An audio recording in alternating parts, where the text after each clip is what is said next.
حاضرین محفل ابھی ہمارے درمیان موجود ہیں، انتہائی خوبصورت بیان ادا کرتے ہیں اور آپ کی آواز میں ایک جادو بھی ہے۔ آپ ہیں مفتی محمد رفاقت علی جلالی صاحب۔ آپ ترجمان ہیں اسلام آباد انٹرنیشنل یونیورسٹی پاکستان کے، اور آپ آج بات کریں گے ترویج اشاعت اسلام میں تلامذہ امام اعظم رحمۃ اللہ علیہ کا کردار۔ جناب مفتی محمد رفاقت علی جلالی صاحب۔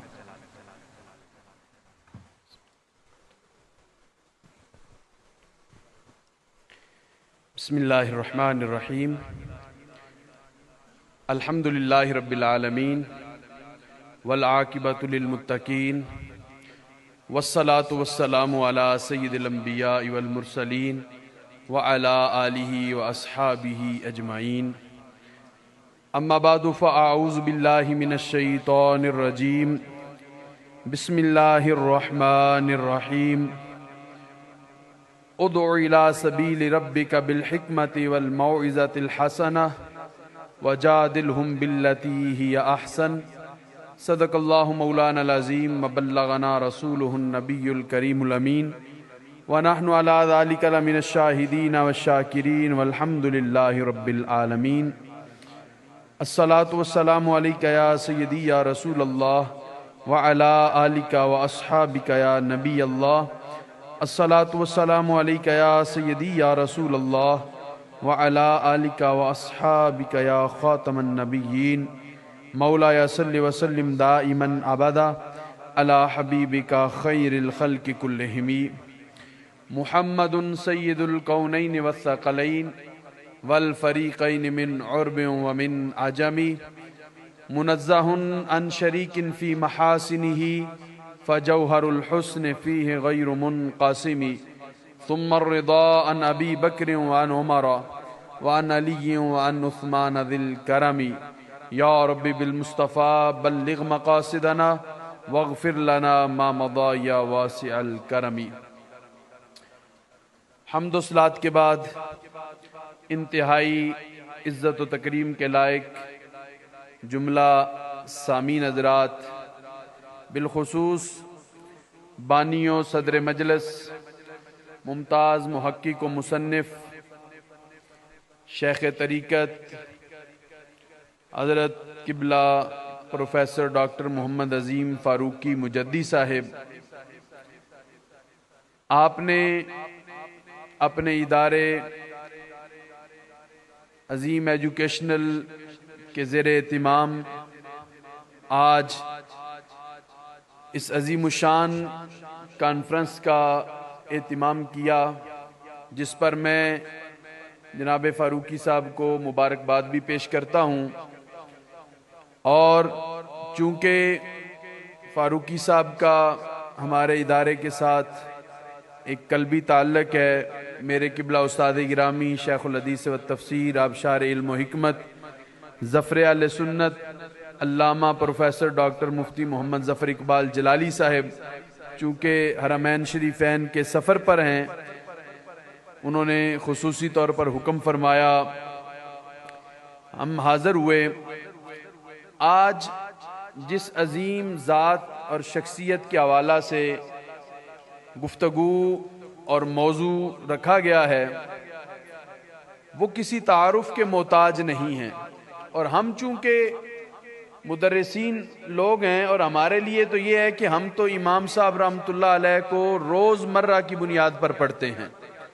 ہمارا تو اوڑھنا بچھونا حضرت امام اعظم ابو حنیفہ رحمۃ اللہ تعالی علیہ کی ذات، آپ کا کردار، آپ کی شخصیت، آپ کی خدمات، چونکہ ہم جب فقہ پڑھاتے ہیں، حدیث پڑھاتے ہیں،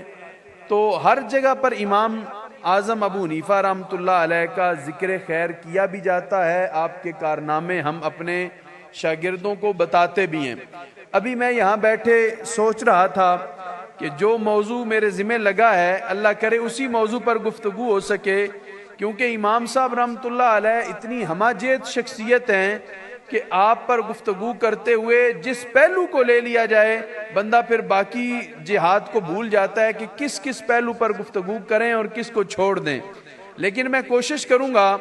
کہ امام صاحب رحمۃ اللہ علیہ کی جس پہلو کے حوالے سے میرے ذمے موضوع لگایا گیا کہ امام صاحب رحمۃ اللہ علیہ خود تو ایک ہمہ-جہت شخصیت ہیں ہی، لیکن آپ کے شاگردوں کا جو کردار ہے اشاعت اسلام میں وہ اتنا روشن کردار ہے، اتنا عظیم کردار ہے کہ جس کو اگر بیان کیا جائے تو میں سمجھتا ہوں کہ یہ اتنی کانفرنس تو کئی کانفرنسیں ہو سکتی ہیں امام صاحب رحمۃ اللہ علیہ کے ایک ایک شاگرد پر۔ اتنے عالی شان شاگرد آپ نے تیار کیے، اور پھر میں اس طرف نہیں جاؤں گا، صرف اشارہ کر کے گزرتا ہوں کہ کسی بھی مربی اور استاذ کی تربیت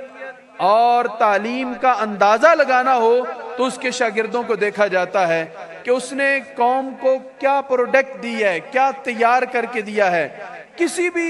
کاریگر کی کاریگری کو دیکھنا ہو تو اس کے شاگرد، اس کی جو بنائی ہوئی چیز ہے اس کو دیکھا جاتا ہے۔ امام صاحب رحمۃ اللہ علیہ نے چونکہ افراد سازی کا کام کیا ہے تو آپ کے شاگردوں کو دیکھا جائے گا کہ آپ نے کس طرح کے شاگرد قوم کو بنا کے دیے ہیں جو قوم کی رہنمائی کرنے والے ہیں، تو پتہ چل جائے گا کہ امام صاحب کی اپنی عظمت و شان کس قدر بلند ہے۔ آپ کے شاگردوں کو دیکھ کے پتہ چلے گا۔ میں نے جو قرآنی آیا مبارکہ کا کچھ حصہ تلاوت کرنے کا شرف حاصل کیا ہے، اللہ احکم الحاکمین نے ارشاد فرمایا ادع الی سبیل ربک، آپ اپنے رب کے راستے کی طرف بلائیے، بالحکمت، حکمت کے ساتھ، والموعظۃ الحسنہ، اچھے کلمات کے ساتھ، اچھی گفتگو کے ساتھ، وجادلہم باللتی ہی احسن، اگر کسی جگہ پہ مجادلے کی ضرورت پڑ جائے تو اس کا طریقہ بھی یہ ہے کہ احسن انداز میں کیا جائے۔ آج ہم امام صاحب رحمۃ اللہ علیہ کے شاگردوں کے حوالے سے اگر دیکھیں تو آپ کے شاگردوں نے دین اسلام کی خدمت کو صرف مسجد اور مدرسے تک یا فقہی دروس تک مقید نہیں کیا، بند نہیں کیا کہ صرف فقہی دروس کی حد تک، فقہی کتب کی حد تک یا فقہی مسائل کی حد تک، بلکہ ایسا نہیں ہوا۔ امام صاحب رحمۃ اللہ علیہ کے شاگردوں نے دین اسلام کی ترویج و اشاعت کو مسجد مدرسے سے نکال کر ایوان شاہی تک لے کے گئے ہیں، بادشاہوں کے ساتھ بیٹھ کے ان کی آنکھوں میں آنکھیں ڈال کے آپ نے فقہ اسلامی اور اسلامی تعلیمات کو قومی سطح پر، حکومتی سطح پر منوایا بھی ہے اور رائج بھی کیا ہے۔ آپ رحمۃ اللہ علیہ کے شاگردوں کی اگر فہرست گنی جائے تو وہ ہزاروں میں بنتے ہیں۔ آپ کے شاگردوں میں 40 ایسے شاگردوں کا نام بھی آتا ہے جنہیں اللہ تعالیٰ نے شان اجتہاد عطا فرمائی تھی۔ کسی بھی استاذ کے شاگردوں میں اس قدر مجتہد لوگ نہیں ہوئے جتنے امام صاحب رحمۃ اللہ علیہ کی شاگردوں کی فہرست میں مجتہد لوگ موجود ہیں۔ اور پھر وہ مجتہد بھی ایسے تھے کہ وہ کسی ایک فیلڈ میں نہیں۔ امام صاحب رحمۃ اللہ علیہ کے شاگردوں میں اگر دیکھا جائے تو آپ کے شاگردوں کی فہرست میں جن لوگوں کے اسماء آتے ہیں وہ الگ الگ کیٹیگری میں، الگ الگ فن میں سند کا درجہ رکھتے ہیں، اپنی حیثیت آپ ہیں۔ میں آپ کے سامنے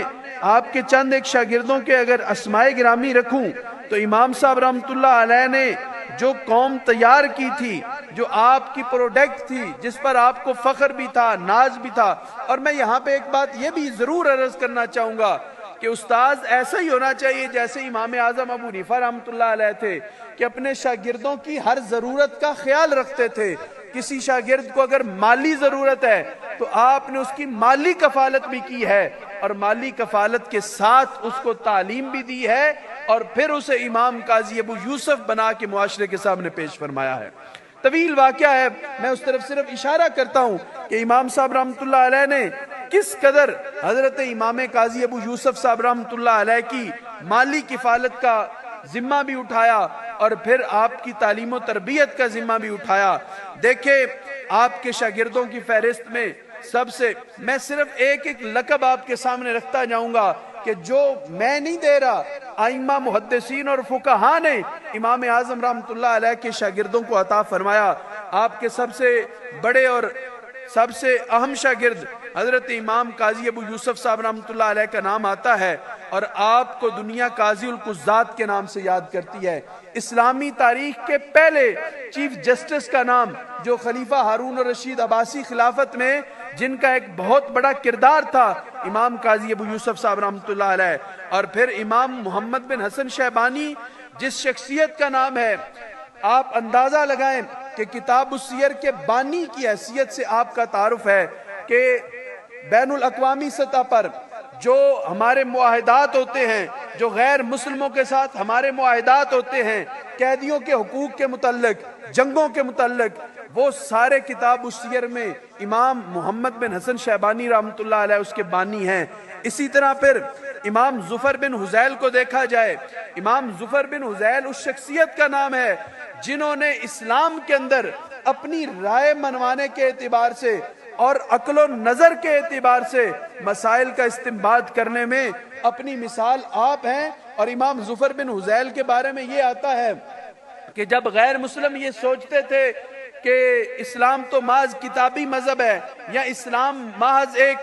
بند کمرے کا مذہب ہے، تو امام ظفر بن حذیل نے اس دور میں اپنی رائے، اپنی بصیرت، اپنا اجتہاد جب قوم کے سامنے رکھا تو پتا چلا کہ اسلام بند کمرے کا مذہب نہیں ہے، اسلام صرف کتابوں کا مذہب نہیں ہے، بلکہ اسلام تو فطرت کے قریب ترین مذہب ہے۔ یہ امام ظفر بن حذیل کی ایک بہت بڑی خدمت ہے کہ آپ نے اپنی رائے، اپنے اجتہاد کے ساتھ، اپنی کوشش کے ساتھ، اور پھر جہاں فلاسفہ اور مناطقہ کا دور تھا، لوگ منطق اور دلیل کی بات کرتے تھے، امام ظفر بن حذیل نے اپنی آراء کو، میں یہاں پر یہ بھی عرض کروں تو بے جانا ہوگا کہ امام ظفر بن حذیل ہم عام طور پر آپ کا تعارف اس اعتبار سے بھی کروایا جاتا ہے کہ آپ صرف اپنی رائے کو مسلط کرتے تھے، نہیں، آپ رائے کو مسلط نہیں کرتے تھے، بلکہ آپ ہر مسئلے میں اپنے عقل کو دوڑاتے تھے اور اپنے عقل سے اس استنباط کی تہہ تک پہنچنے کی کوشش فرماتے تھے۔ اگرچہ ظلم یہ ہوا کہ آپ کی وہ آراء کسی کتابی صورت میں ہمارے سامنے تو نہ آ سکی، لیکن فقہ کی کتابوں میں آج بھی امام ظفر بن حذیل کے وہ جو شاہکار ہیں، آپ کی آراء ہیں، وہ آج بھی موجود ہیں۔ اسی طرح فاتح افریقہ اسد بن فرات رحمت اللہ علیہ کا نام مبارک ہے۔ زاہد الاثر امام داؤد طائی کا نام کسی تعارف کا محتاج نہیں، یہ بھی امام اعظم ابو حنیفہ رحمت اللہ علیہ کے شاگرد ہیں۔ وکیع بن جراح جو شیخ المحدثین ہیں اور بہت ساری سند احادیث جو ہیں وہ حضرت وکیع بن جراح سے گزر کر صحابہ تک پہنچتی ہیں، آپ بھی حضرت امام اعظم کے شاگرد ہیں۔ اسی طرح فاضل کوفہ حبان بن علی رحمت اللہ علیہ، امام المجاہدین عبداللہ بن مبارک رضی اللہ تعالیٰ عنہ، شیخ المحدثین یزید بن ہارون، عارف باللہ حضرت حسن بن صالح، عابد کوفہ عبدالسلام بن حرب، حضرت حسن بن زیاد، حضرت عثمان بتی محدث بصرہ ہیں، ناشر فقہ بشر بن ولید ہیں، حافظ الحدیث علی بن مصاہر ہیں، امام القراء علی بن عاصم ہیں، قاضی بغداد حفص بن غیاس ہیں، واعظ بغداد محمد بن سماک ہیں۔ میں یہ طویل فہرست ہے آپ کے شاگردوں کی، وقت مختصر ہے، میں صرف اتنا ہی عرض کرنا چاہوں گا کہ آپ کے ان شاگردوں کے اسماء کو دیکھ کے پتہ چلتا ہے کہ آپ نے کس قدر عظیم الشان شاگرد تیار کیے، اور پھر جو شاگرد آپ نے تیار کیے ان میں امام قاضی ابو یوسف کا ذکر ہے۔ میں تین صرف ائمہ جو ہیں آپ کے شاگردوں میں ان کے حوالے سے گفتگو کا ذہن بنا کے آیا تھا۔ اب دیکھیں حضرت امام قاضی ابو یوسف صاحب رحمۃ اللہ علیہ جب آپ قاضی القضات بنے تو آپ نے اسلام کا وہ چہرہ جو تقریباً مسخ کیا جا چکا تھا عدل و انصاف کا، کہ آپ نے غیر مسلموں کو بھی عدل فراہم کیا، آپ نے غیر مسلموں کے کیسز جب آتے تھے تو آپ ان میں بھی اسلامی تعلیمات کے مطابق فیصلے کرتے تھے۔ امام قاضی ابو یوسف صاحب رحمۃ اللہ علیہ کے صرف اس ایک کردار سے، میں آپ کے دیگر جو کردار ہے اشاعت اسلام میں ان کی بھی ایک طویل فہرست ہے، صرف آپ نے قاضی القضات کی حیثیت سے اسلام کی اتنی خدمت کی کہ سیرت نگار لکھتے ہیں آپ کے فیصلوں سے متاثر ہو کر ہزاروں لوگوں نے اسلام قبول فرما لیا تھا۔ صرف آپ کے جو عدالتی فیصلے تھے ان فیصلوں کی بنیاد پر ہزاروں لوگوں نے اسلام کو قبول کیا، اور پھر سرکاری سطح پر آپ نے جب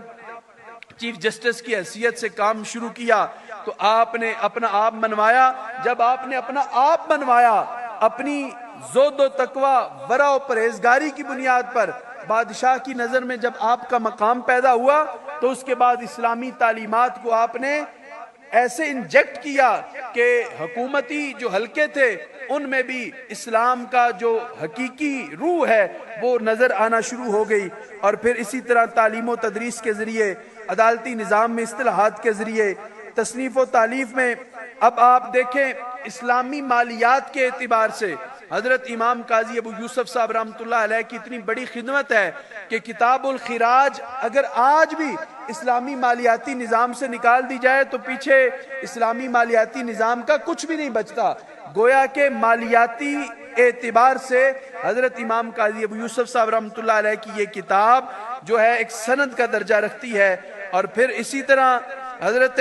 امام قاضی ابو یوسف صاحب رحمۃ اللہ علیہ کے بعد امام محمد رحمۃ اللہ علیہ کو لے لیں. آپ کی جو کتب ہیں المبسوط ہے، الجامع الصغیر ہے، الجامع الکبیر ہے، سیر صغیر ہے، سیر کبیر ہے. جیسے میں نے پہلے شروع میں عرض کیا تھا کہ صرف سیر کو دیکھ لیا جائے تو ہمارے جتنے بھی بین الاقوامی تعلقات ہیں مسلم معاشرے کے دیگر غیر مسلم معاشرے کے ساتھ تعلقات کی بنیاد وہ کتاب السیر کی بنیاد پر رکھی گئی ہے. اس اعتبار سے دیکھیں. اور پھر امام اعظم ابو حنیفہ رحمۃ اللہ علیہ کے ان شاگردوں نے، جیسے میں نے عرض کیا، خلاصے کے طور پر عرض کرتا ہوں کہ آپ کے شاگردوں نے صرف یہ نہیں کیا کہ مسجد میں بیٹھ کے، مدرسے میں بیٹھ کے، نہ، آپ کے شاگردوں نے جہاں مکالمے کی ضرورت پڑی مکالمہ کیا، جہاں مناظرے کی ضرورت پڑی مناظرہ کیا، جہاں واعظ و نصیحت کی ضرورت پڑی واعظ و نصیحت کے ذریعے، جہاں درس و تدریس کی ضرورت پڑی درس و تدریس کے ذریعے. گویا کہ تبلیغ اسلام، اشاعت اسلام اور ترویج اسلام کا کوئی بھی ایسا شعبہ نہیں ہے جس میں امام اعظم ابو حنیفہ رحمۃ اللہ علیہ کے شاگردوں کا روشن کردار نظر نہ آئے. اللہ حکم الحاکمین کی بارگاہ میں دعا ہے کہ مالک و خالق کائنات حضرت سیدنا امام اعظم ابو حنیفہ رحمۃ اللہ علیہ کے درجات کو مزید بلندی عطا فرمائے، اور حضرت سیدنا امام اعظم ابو حنیفہ رحمۃ اللہ علیہ کی فقہی بصیرت سے اللہ تعالی ہمیں بھی حظ وافر نصیب فرمائے. اللہ تعالی محترم فاروقی صاحب اور آپ کے جملہ رفقا کو اس عمل خیر پر دارین کی سعادت نصیب فرمائے. وآخر دعوانا ان الحمد للہ رب العالمین.